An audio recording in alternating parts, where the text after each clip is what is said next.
Vladimir Putin has begun apologizing and talking about his intention to end the war against Ukraine. Trump's team is confident that the war could be finished in the upcoming months. Meanwhile, Azerbaijani President Ilham Aliyev said that Russia has begun spreading disinformation and delusions about the recent incident with the Azerbaijani airplane. So what is known about the current statements from the Kremlin about ending the war in Ukraine, and why did Vladimir Putin apologize from the Alhami president of the Azerbaijan, Ilham Aliyev? So Russian dictator Vladimir Putin says that he would be ready to end the war in Ukraine, but on his own terms. The Economist and the New York Times reported that the war in Ukraine could be finished in the upcoming months. Meanwhile, Trump's team is confident that the war would be settled by the US President-elect Donald Trump. But today, for the first time, we have heard official comments from the Kremlin about Trump's proposal on Ukraine. So Russia's Foreign Minister Sergei Lavrov declined Trump's offer on Ukraine. He said that Russia will not support Kit Kellogg's plan on banning Ukraine from joining NATO for 20 years, because Ukraine should not ever join NATO in the future, according to the Russia's propaganda. Also, Sergei Lavrov said that Russia will not support deploying European peacekeeping forces to Ukraine, because Russia will not like Ukraine to have a peace and prosperous life. So according to Lavrov, Kremlin declines also Trump's proposal on sending European peacekeeping forces to Ukraine. Also, we have heard another statement from the Kremlin. Russia will not attend Ukraine's peace formula summit and will not support Ukraine's peace formula.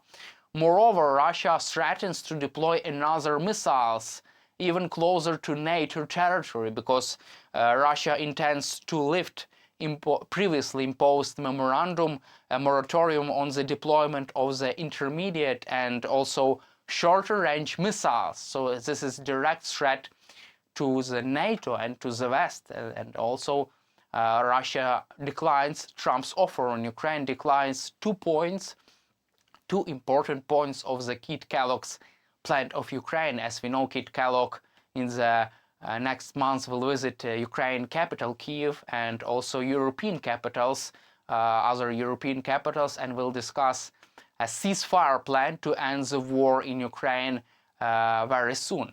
At the same time, Kit Kellogg, Trump's special envoy on Ukraine and Russia, is confident that both sides are interested in a ceasefire, are interested in ending this war soon.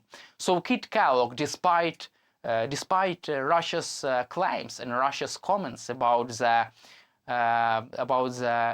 unwillingness to reach a ceasefire, Kit Kellogg still is confident that both sides are ready for negotiations and the war could be finished in the upcoming months. So Kit Kellogg proposed his plan to US President-elect Donald Trump. This plan includes freezing the front lines, creating a demilitarized zone between Ukrainian and Russian forces, and deploying European peacekeeping forces to patrol this demilitarized zone. Also, this plan includes providing Ukraine with military assistance to help Ukraine to defend itself against Russian aggression in the future. And also, Kit Kellogg is ready to lift some sanctions which were imposed by the West against the Russian economy. However, it seems like Russia for now is not ready for negotiation, because Sergei Lavrov declined Trump's offer on banning Ukraine from joining NATO and from deploying peacekeeping forces to Ukraine. Moreover, Vladimir Putin's spokesperson Dmitry Peskov today said that there are no any kind of conditions for a peace in Ukraine and for a ceasefire for this time. At the same time, we have heard different messages from different Kremlin officials. Vladimir Putin said that he is open to ending the war in Ukraine, but on his own terms. So it really now depends on Donald Trump. Everything depends on Donald Trump, because on whether Trump is ready to punish Russia, to put more pressure on Russia to force Vladimir Putin to a negotiation table. So now all things depends on Donald Trump's policy and on his aid policy on Ukraine and on demilitarized zone and on other plans to end the war in Ukraine. Meanwhile, German Chancellor Olaf Scholz said that Donald Trump understands that Ukraine should be powerful militarily enough to end this war. According to German Chancellor Olaf Scholz, Scholz recently spoke with Donald Trump, and according to Olaf Scholz, Donald Trump fully understands that Ukraine should be in a stronger position, to conduct any kind of negotiations with Ukraine and to reach a ceasefire deal. So this is a biggest sign that US will continue to support Ukraine even with Donald Trump in the White House. Also, according to the recent media statement, according to the recent article from the Financial Times, Donald Trump's aides sent a clear message to Europe.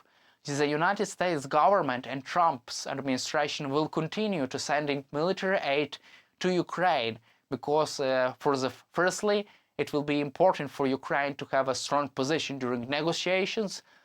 Without military aid, Ukraine will not be able to conduct any kind of negotiations with Russia, because in such case Russia will conquer Ukraine without any kind of talks. And firstly and secondly, also Donald Trump is interested in sending additional support to Ukraine because it serves America's business interest, because sending military aid for Ukraine is beneficial for American economy, because American industrial base and American defense companies are getting benefits from producing weapons to Ukraine, because all military aid which is provided to Ukraine is not provided by giving Ukraine cash and money. Ukraine does not receive cash from the United States. Ukraine only receives weapons and significant amount of weaponry and advanced weapons.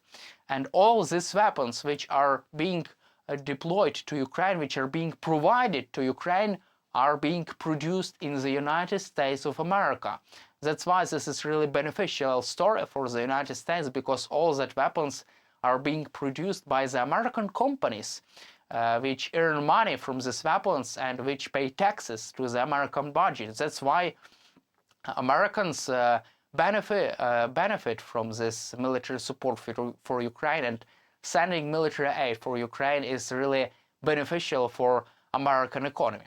At the same time, Friedrich Merz, the main candidate for German Chancellor, to be a German Chancellor next year, supports sending long-range missiles Taurus to Ukraine. So Friedrich Merz fully supports sending Taurus missiles to Ukraine. Also, he said that any kind of deployment of peacekeeping forces to Ukraine should be agreed with Russia, because it is impossible to deploy peacekeeping forces to Ukraine without agreeing this proposal with Russia, and this could be a part of a big peaceful settlement of the war. However, it is still unknown on whether Russia would support that, because Sergei Lavrov said that they would not support this idea. So let us see what will happen next. However, Friedrich Merz fully support sending additional aid to Ukraine and sending additional Taurus missiles to Ukraine.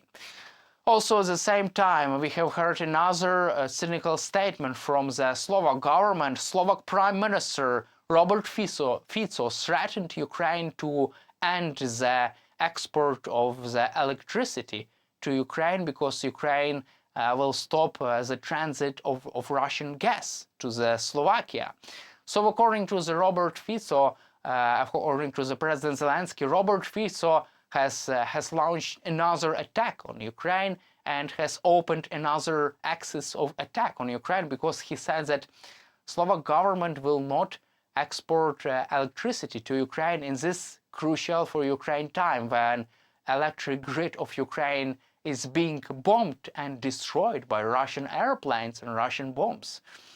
Also, at the same time, Robert Fico visited Moscow and met with Russian dictator and war criminal Vladimir Putin, because he would like his country to receive cheaper gas from Russia rather than to have a decent position on the international stage and rather to have a decent policy on Ukraine.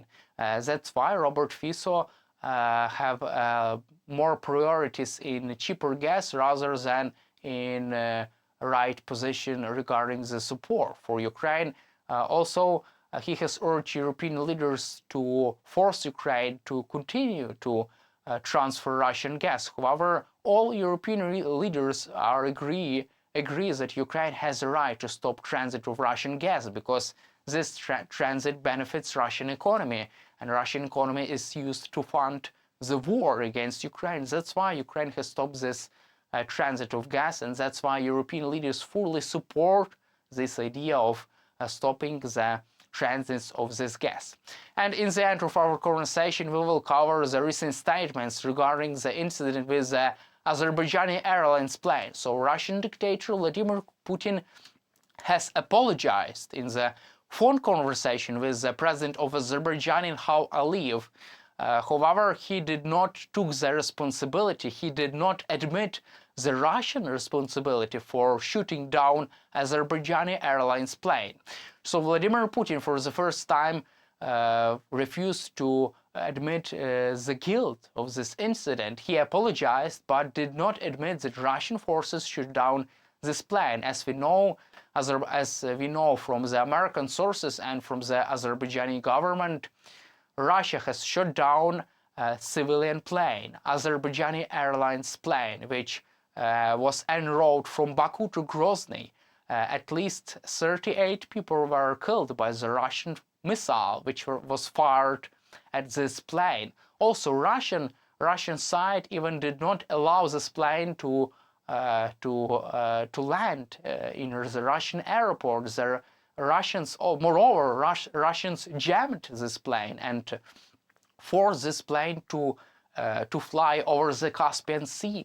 They hoped that this plane will crash at the bottom of the Caspian Sea, and that's why nobody will know about the Russian missile which hit this plane. However, this plane flew over the Caspian Sea and tried to land at Aktau, Kazakhstan, but failed to do so, and that's why this crash has happened. However, Ilham Aliyev brings another bold position. He said that he demands from Russia apologies, admit of his responsibility, compensations for dead people, for victims of this plane crash, and also he demands from Russia punishment for people who are responsible for this incident, for this tragedy.